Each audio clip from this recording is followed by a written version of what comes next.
Hello, everybody, and welcome to Church at Home with Rachel for Feel Good Friday. Today, as we gather, it is Friday. It is the middle or the first end of the first week of June, and it's time to sort of kick back and relax. Hopefully, you have an opportunity to get outside if you have good weather and non-smoky skies. Sit on your front porch or your back deck and just relax, and just appreciate the late spring, early, getting ready for summer. In Manitoba, there's not a lot of staying outside because we have, as you know, a lot of forest fires, a lot of wildfires, and their smoke is absolutely insane. I've got a bit of a stuffed up here because of it. I'm on allergy pills, but there's a limit to what you can do when everywhere you go it's just really bad. So this weekend will be interesting because we're going up to the camp for the camp cleanup day, and I imagine we will probably do a lot of inside work and maybe limit the amount of outside work we're doing just simply because of air quality. But it could be that wind shifts and the sun comes out and it's good. So pray for that for us. As I was thinking about something the other day, I don't know where I was driving someplace and I got thinking about front porches and the fact that I don't think I've ever seen a church, a traditional church anyway, that has a front porch. I mean, we have front porches where people gather and the priest shakes hands. As a matter of fact, when I'm doing Sunday services, I like to have some time to prepare myself, to get myself in a prayerful state before a church service.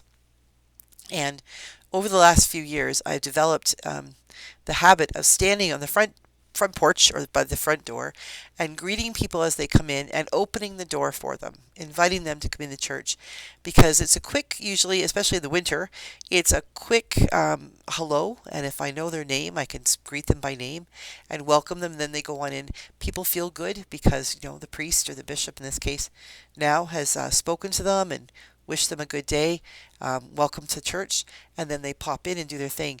And I have the opportunity to greet them like I like to greet them and I'm pleased to see them. I really am. But I also don't end up in long drawn out conversations because as an introvert and as someone preparing my head and my heart for worship, I want to enter into that. But that's I think I'm fairly unique in that. Like even in the really, really cold winters, I would stand outside. But I've got all these extra layers of clothing on my vestments, so I'm not that cold. But it was beautiful to be able to do that, but it was also beautiful to be able to see the cars driving by, see the chipmunks or squirrels, the birds in the trees and things. It's just lovely to be able to close my eyes and listen to the wind and feel God's presence as I prepare to feel God's presence and help others do the same in church. But I got thinking about the importance of front porches. Now, lots of people these days maybe don't have front porches. We have a tiny one in our condo, and there's more of our private living, back deck thing. But I remember growing up when we go to the farm and we'd sit on the front porch, and there were tons of lawn chairs, and there were some pillars. We put our feet up on them, or kids would lower the laundry, the clothesline, and um, we would play badminton.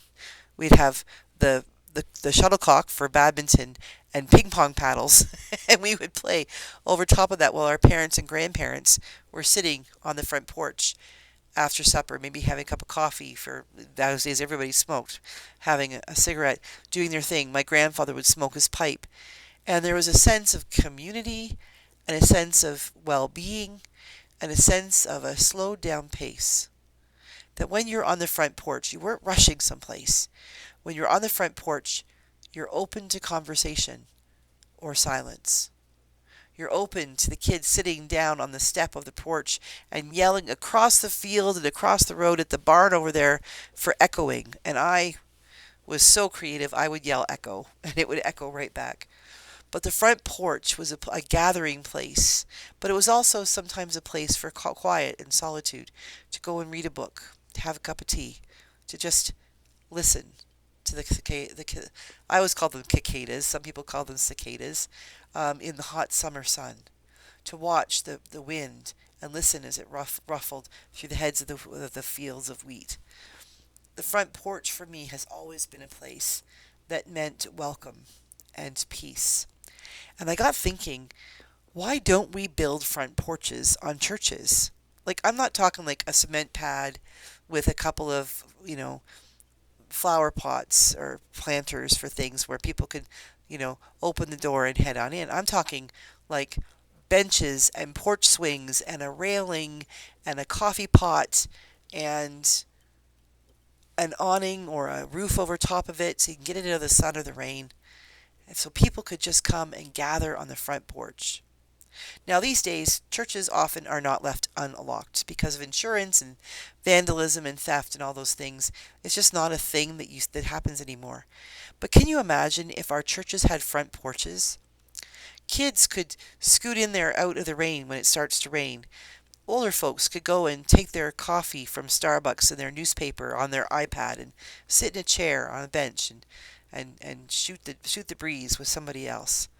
People could sit and read their Bible or their novel or whatever they wanted and be on the property of God. We talk about the church as being God's house. Well, what about God's front porch? Just to sit and see the creation ahead of us, in front of us. I think that's what we need. I really think that our churches need to develop front porches. Now the thing is, that would take a lot of work. There's a lot of buildings. It would be very difficult, and it would look really tacky to build a deck or something in front of our churches. It's not practical. But what would it take for us to metaphorically build a front porch? Here at the cathedral in Brandon, we have like a cloister. You come in up to the front door. The church that faces the cathedral faces the street, and there's not a front door. There's two side doors, and on the one side door that's further east, I think. I have no idea. I don't know my further south. I think it's on the south side. Um, you come past that front door and you head for the door to the building, where the offices are. And there's a shed here, but inside, and then the parish hall's on the other side. It's all linked. It's like a U shape. But we have this beautiful cloister area, and it's the Conlin garden. It's Mrs. Conlin was Bishop Conlin's wife, and it's her garden. She dedicated it in memory of her husband. And the ladies and the folks at the church, the cathedral, take really good care of it to plant flowers, and there's some painted rocks, and there's a bird bath, there's a statue of an angel, and there's a little stone bench, and it's a beautiful little place to rest. And every once in a while, people do that. Quite often, homeless people will come in there and rest.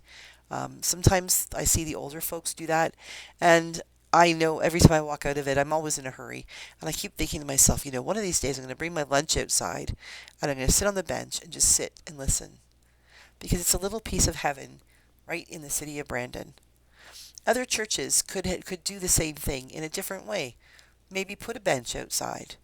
Maybe on the lawn have some paving stones or a little statue or something where people could come and gather, something a talking piece, or better yet, excuse me, a couple of chairs. Opportunities for people to just simply be able to come and rest. And wouldn't it be cool if maybe on the ground there was a little cement slab that said something like, "Come and sit a while," or "Join God for a rest," or something that just said to people, not obvious, not ostentatious, just something that said when they sat down, a little surprise delight that you are welcome to hang out with God on God's front porch. How might we develop those front porches in our churches, or in our parks, or on our own homes or neighborhoods? Where are the front porches of your life? As we head into this weekend, I pray that you do have a front porch, or you can find one, or you can make one for someone else, because we all need a safe place to rest, some place to get in out of the rain, some place to sit and listen to the cicadas, some place to watch the kids yelling echo at the neighboring house across the road. We all need a safe place to rest. We all need a front porch. Have a great day. God bless. I'll see you on Sunday for Gospel on the Go, and on Monday for Church at Home with Rachel.